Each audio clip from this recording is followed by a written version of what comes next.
The phone rang while I was staring at the Alps. Snow sat quietly on the mountains, outside my villa in Switzerland, white, silent, untouched, peaceful.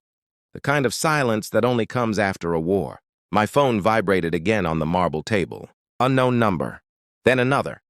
And another.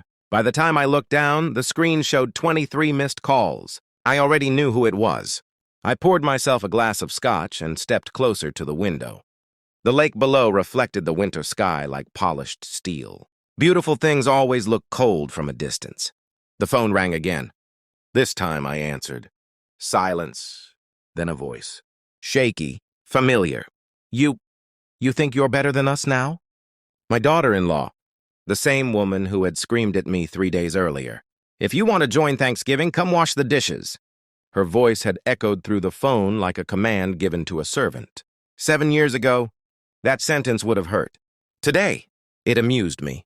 I took a slow sip of scotch. Enjoy dinner, I had told her calmly. Then I hung up. I didn't argue. I didn't explain. I simply posted 3 photos online. The villa, the lake, and the black Ferrari resting in the driveway like a sleeping predator. That was when the calls started. My phone buzzed again. 37 missed calls. People panic when they realize they misjudged someone, especially when they thought you were nothing more than an ATM machine. But the funny thing about machines is that they eventually shut down or change owners. And 7 years ago, my wife discovered that the hard way. I still remember the night everything cracked. It wasn't dramatic. No screaming. No shattered glass. Just a careless laugh drifting from the kitchen. I had come home earlier than usual.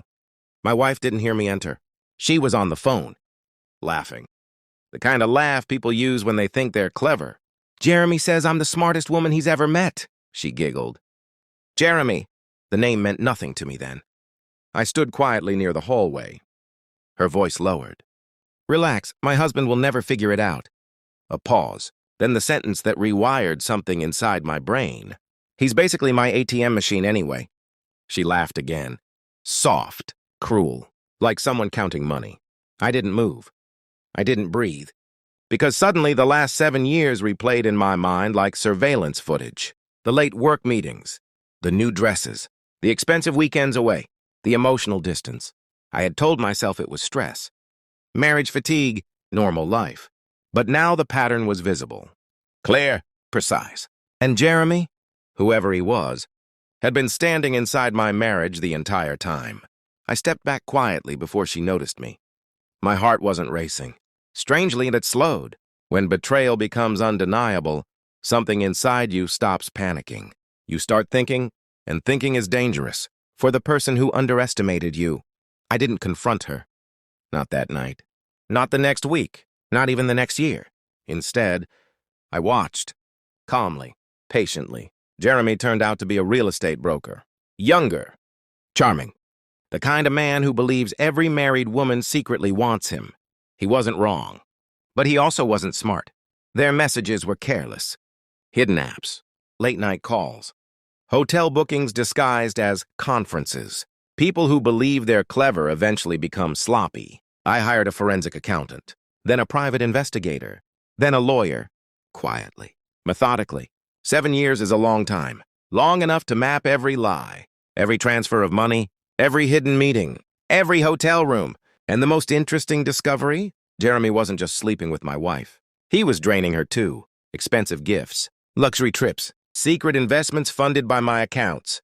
They thought they were stealing from a blind man, but I was simply letting the numbers grow. Evidence, debt, legal ammunition. By year 6, the case file weighed nearly 2 kilograms. Phone records, photos, financial statements, everything. I even discovered something else, something poetic. Jeremy had convinced my wife that once we divorced, he would marry her. They planned to disappear together, start fresh with my money. I remember reading that message late at night and smiling, because by then, the trap was already built. All I had to do was close the door. The courtroom was quiet the day everything ended. My wife sat beside Jeremy, confident, smug. They thought it was a simple divorce hearing, a bored judge, some paperwork, a settlement. They even held hands. It was almost romantic, until my lawyer stood up and opened the first binder. Your Honor, he said calmly, we would like to submit evidence of long-term financial fraud, marital misconduct, and conspiracy.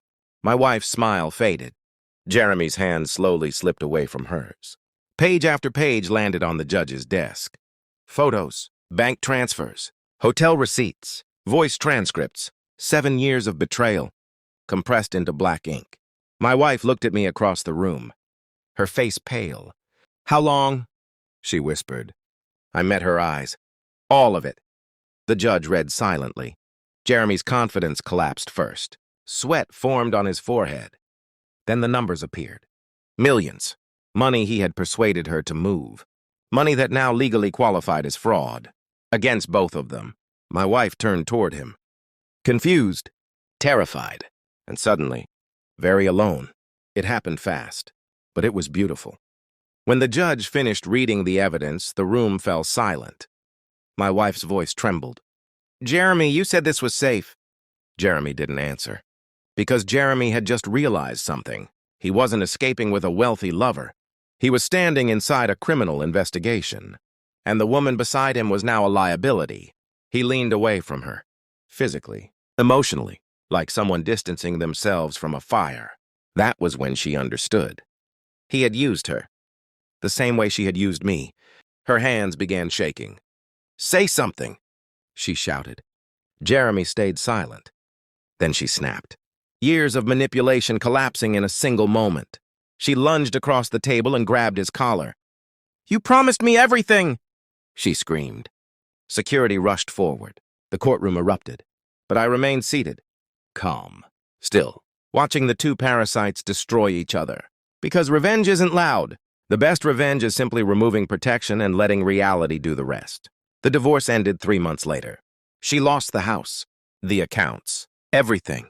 Jeremy vanished shortly after the investigation started. Cowards usually do. I moved to Switzerland, bought the villa, learned to enjoy silence again. Last month, someone sent me news. My ex-wife is sick. Terminal, apparently. No money, no visitors. Jeremy never came back. Sometimes people expect me to feel something about that. Regret, pity, sadness. But betrayal doesn't create grief. It creates clarity.